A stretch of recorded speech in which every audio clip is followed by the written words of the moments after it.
3 वर्षात दावसला कोण गेलं, त्यांनी काय केलं, किती एमओयू झाले, कितींची अंमलबजावणी झाली याची श्वेतपत्रिका काढणार उद्योगमंत्री उदय सामंत यांची माहिती। साऊथ कोरियाचा हुंदाई प्रकल्प पुण्यात येणार। गेल इंडिया कंपनी महाराष्ट्रात 4.5 कोटी रुपयांची गुंतवणूक करणार असल्याची मंत्री उदय सामंत यांची विधानसभेत माहिती। गणेश मूर्तिकारांना मोफत मध्ये शाडू माती उपलब्ध करून देणार, मुख्यमंत्री एकनाथ शिंदेंची विधानसभेत मोठी घोषणा।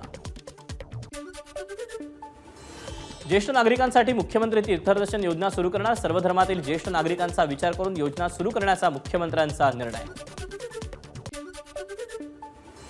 राज्य सरकारला तीर्थक्षेत्रावर जाण्याची वेळ, महाराष्ट्राच्या जनतेने सरकारला आपली जागा दाखवली, काँग्रेस प्रदेशाध्यक्ष नाना पटोलेंचा निशाणा। पुण्यातल्या झिका व्हायरसची वाढ होत असल्याने प्रादुर्भाव रोखण्यासाठी शासनाने त्वरित कारवाई करावी, विधान परिषदेच्या उपसभापती नीलम गोऱ्हेंचे शासनाला निर्देश।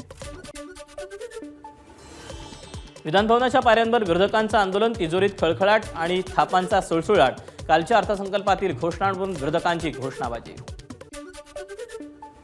विधानभवनाच्या पायऱ्यांवर सत्ताधाऱ्यांचं आंदोलन, एक आघाडी 12 भानगडी, उद्धव ठाकरेंचं व्यंग्यचित्र असलेलं पोस्टर हाती घेऊन सत्ताधाऱ्यांची घोषणाबाजी। 15 जून रोजी शाळा सुरू झाली तरी विद्यार्थ्यांना गणवेश मिळाला नाही, या सर्व सिस्टीममध्ये गैरकारभार झाला, यावर चर्चा करायला पाहिजे, विधान परिषदेचे विरोधी पक्षनेते अंबादास दानवेंची मागणी। महाराष्ट्र भाजपचं 4 तास विचारमंथन, प्रभारी भूपेंद्र यादव, सहप्रभारी अश्विनी वैष्णव, देवेंद्र फडणवीसांसह राज्यातील नेत्यांची बैठकीला उपस्थिती। 10 जुलैपर्यंत 700 मंडळात महायुतीतील घटक पक्षांसोबत आगामी विधानसभा निवडणुकीसंदर्भात कार्यक्रम राबवणार, मुंबई भाजप अध्यक्ष आशिष शेलारांची माहिती। नागपूर महापालिकेच्या भ्रष्ट कारभाराबद्दल केंद्रीय मंत्री नितीन गडकरींकडून नाराजी, महापालिकेचे अधिकारी म्हणजे मुरदाड व्यवस्था, गडकरींचं वक्तव्य। महाराष्ट्र भाजपची 2 दिवस पुण्यात बैठक, केंद्रीय गृह आणि सहकार मंत्री अमित शहा बैठकीला उपस्थित राहण्याची शक्यता। महिलांना लाडकी बहीण योजनेचा नक्की फायदा होणार, चुकीचा नरेटिव्ह पसरवण्याचा विरोधकांचा प्रयत्न, मंत्री सुधीर मुनगंटीवारांचा विरोधकांना टोला। राज्य सरकारने महिलांसाठी सुरू केलेली लाडकी बहीण योजनेचं जालन्यात शिवसेना पक्षाकडून स्वागत, बाजार समितीत शिवसेनेकडून कामगार महिलांना पेढे वाटून जल्लोष।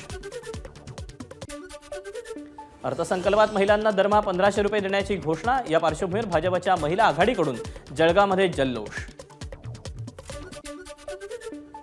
बीड शिंदे गटाचे जिल्हाप्रमुख कुंडलिक खांडे यांना छत्रपती संभाजीनगर जिल्ह्यातून अटक, एप्रिल महिन्यात उपजिल्हाप्रमुख ज्ञानेश्वर खांडे यांना मारहाण केल्याप्रकरणी ग्रामीण पोलिसांची कारवाई। कुंडलिक खांडे कथित ऑडिओ क्लिप प्रकरणी बीडच्या शिरूर कासारमध्ये ओबीसी समाज आक्रमक, कुंडलिक खांडे यांच्या प्रतिकात्मक पुतळ्याचं दहन। शिवसेना जिल्हाप्रमुख कुंडलिक खांडेंची पक्षातून हकालपट्टी, पक्षविरोधी कारवाई केल्याच्या आरोपाखाली खांडे यांचं पक्षातून निलंबन। संत ज्ञानेश्वर माऊलींची पालखी संध्याकाळी पंढरपूरच्या दिशेने प्रस्थान ठेवणार, आळंदीत वारकऱ्यांची मोठी गर्दी, विठ्ठलनामाच्या गजरामध्ये वारकऱ्यांचा मोठा उत्साह। संत तुकाराम महाराजांची पालखी चिंचोली निगडी मार्गे आकुर्डीत, तुकोबांच्या पालखीचा आज आकुर्डीतील विठ्ठल मंदिरात मुक्काम। पुण्याच्या इनामदार वाड्यातील मुक्काम पूर्ण करून संत तुकोबांची पालखी मार्गस्थ, इनामदार वाड्यातून पालखी बाहेर पडल्यानंतर वारकऱ्यांकडून तुकोबा माऊलींचा गजर। हिंदू मुस्लिम ऐक्याचं प्रतीक असलेले हजरत अनगढ शहा बाबा दर्ग्यावर मानाची पहिली आरती संपन्न, हजारो भाविकांची उपस्थिती। सुरक्षेच्या कारणास्तव एनडीआरएफचं पथक आळंदीत दाखल, कोणताही अनुचित प्रकार घडू नये म्हणून प्रशासनाकडून खबरदारी। रायगडातील श्रीवर्धन भरडखोलमधून दिंडीचं पंढरपूरकडे प्रस्थान, महाड भोर पुणे मार्गे वारकरी पंढरपूरच्या दिशेने मार्गस्थ। राज्यात पुढील 5 दिवस मुसळधार पावसाचा अंदाज, सिंधुदुर्ग, रत्नागिरी, रायगड, ठाणे, पालघरमध्ये मुसळधार पावसाची शक्यता। मध्य महाराष्ट्रात पुणे, सातारा आणि संपूर्ण विदर्भाला पावसाचा येलो अलर्ट, तर मराठवाड्यातील जालना, बीड, परभणी, नांदेड आणि हिंगोली जिल्ह्याला येलो अलर्ट। रायगडमधला मांडले धबधबा प्रवाहित, मांडले गावात मंडप अशी या धबधब्याची ओळख, धबधबा पाहण्यासाठी पर्यटकांची गर्दी। मुंबई नाशिक महामार्गावर वाहनांच्या लांबच लांब रांगा, महामार्गावरचे खड्डे, आसनगावमध्ये सुरू असलेल्या रेल्वे पुलाचा आणि वाशिममधील उड्डाण पुलाच्या कामामुळे मोठी वाहतूक कोंडी। पुण्याच्या वानवडीत टँकर चालवताना अल्पवयीन मुलाकडून अपघातात काही मुलं आणि एक महिला जखमी. पुण्याच्या वानवडी भागातील अपघात प्रकरणी 14 वर्षीय टँकर चालक मुलाच्या वडिलांना अटक. टँकर चालक महेंद्र बोराडेलाही पोलिसांकडून अटक. अशा अपघातांना पालकच जबाबदार.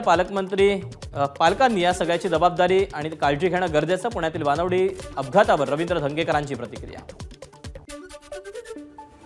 बारामतीमध्ये बैलाच्या व्यवहारातून रणजित निंबाळकरांवर गोळीबार. या पार्श्वभूमीवर निंबाळकरांच्या पत्नीसह इतर नागरिक वडगाव निंबाळकर पोलीस ठाण्यासमोर जमले. आरोपी गौतम काकडेला अटक करण्याची मागणी.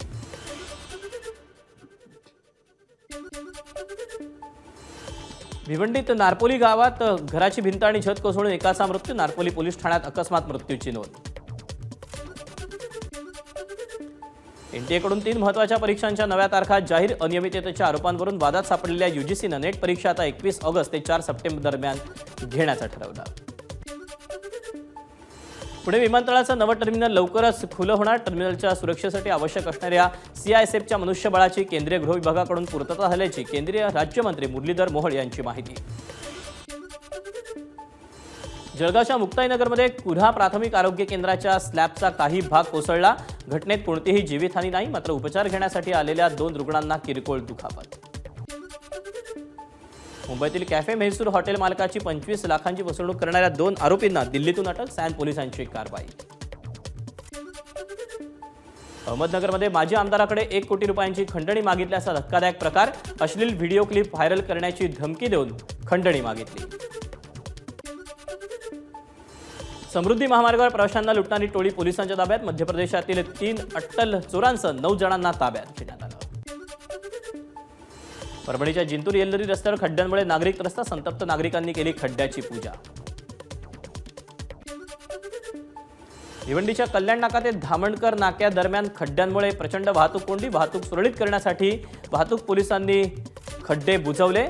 मनपा प्रशासनाचं मात्र दुर्लक्ष. लडाखमध्ये लष्कराचा रणगाडा नदीत कोसळला. 5 जवान शहीद. नदी ओलांडण्याच्या सर्वादरम्यान नदीचं पाणी अचानक वाढल्यानं दुर्घटना घडल्याची माहिती. नेपाळच्या बागमती 4.2 रिश्टर स्केलचा भूकंप. काठमांडू आणि इतर शेजारील जिल्ह्यांमध्येही भूकंपाचे धक्के जाणवले. भारत आणि दक्षिण आफ्रिका संघात आज अंतिम सामना. भारतीय वेळेनुसार आज रात्री 8 वाजता सामन्याला सुरुवात. दक्षिण आफ्रिकेला विश्वविजेता होण्याची पहिली संधी. आतापर्यंत T20 वर्ल्ड कपच्या 2 आणि वन डे वर्ल्ड कपच्या 5 सेमीफायनलमध्ये दक्षिण आफ्रिकेचा पराभव.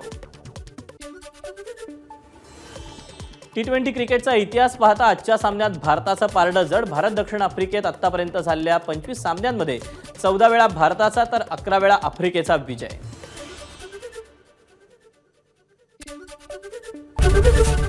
एबीपी माझा, उघडा डोळे बघा नीट.